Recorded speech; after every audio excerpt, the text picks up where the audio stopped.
overrated? Which team do you think is getting a little too much love here in this preseason poll? Well, it's all based on projections, right? And right now we're projecting with the Texas A&M Aggies. Not that they need to drop way out of the top 25, or nor do they even really need to drop out of the top 12 to top 15. I think part of the reason why they're ranked where they're at number 7 is because of the momentum that they created throughout the signing period. I mean, they are going to be relying, guys, on a lot of talented pieces, but a lot of those pieces are going to be freshmen, and in some cases they're going to be sophomores. Now, I really like what they bring back at the skill positions. I think they'll run the ball with great efficiency, but I look at that defensive line, an area where they were very up and down last year with veterans. Now we're expecting freshmen to step into the fold and be able to live up to the expectations of the recruiting class. I just think it's a little bit too much too soon in a division that is extremely difficult. So I think number 7 should land you at 10-2, and that, to me, would be a sensational season given all the pieces that Texas A&M lost off last year's team.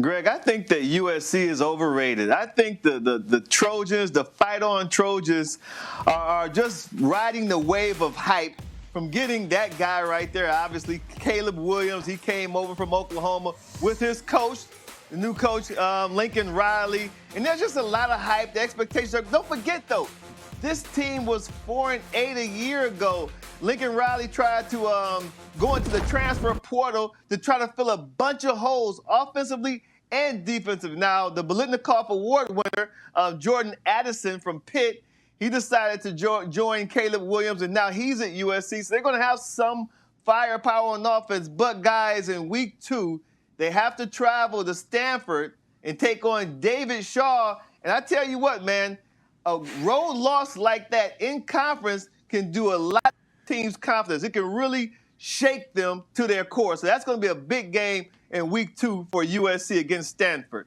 That transfer portal has no doubt helped with this overhaul at SC, but getting that depth and that front line depth and that line of scrimmage is certainly going to take maybe a little bit longer than some people think at SC. Greg, let's go right back to you. Let's go the underrated side of things. Who should be getting more love in this poll? Well, I look at where the group of 5 teams always are, because I always feel like across the board, Des, they're not getting any love. They're not getting any respect, especially not in the preseason. Well, I see Cincinnati sitting up there at 21, and then I look 4 spots lower than them. It's Houston. Y'all, do you see what Cincinnati lost last year? Yes, they lost incredible players at so many different positions. They made a playoff run. It was amazing.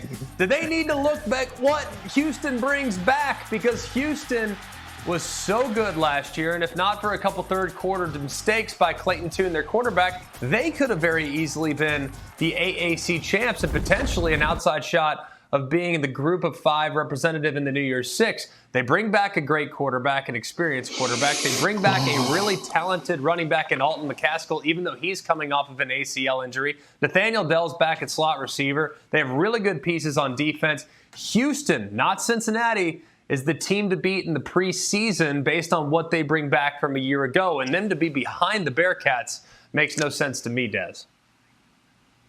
I tell you what, you're talking about bringing back a talented quarterback. How about the Miami Hurricanes? Now, I think that they're underrated. Now, I'm not saying that the U is back. I'm not going out on that limb. But I like the Tyler Van Dyke, big quarterback with a strong arm, tremendous accuracy. He's going to have some running backs behind him. He's going to be running back by committee because they have about 3 or 4 quality running backs. And don't forget, look at the coaching staff.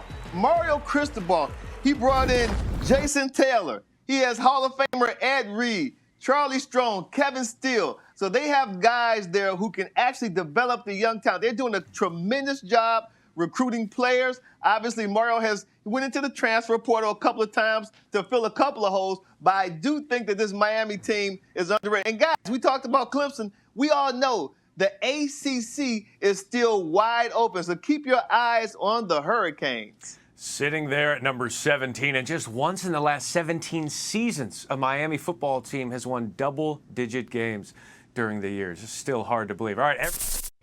Thanks for watching ESPN on YouTube. For live streaming, sports, and premium content, subscribe to ESPN+.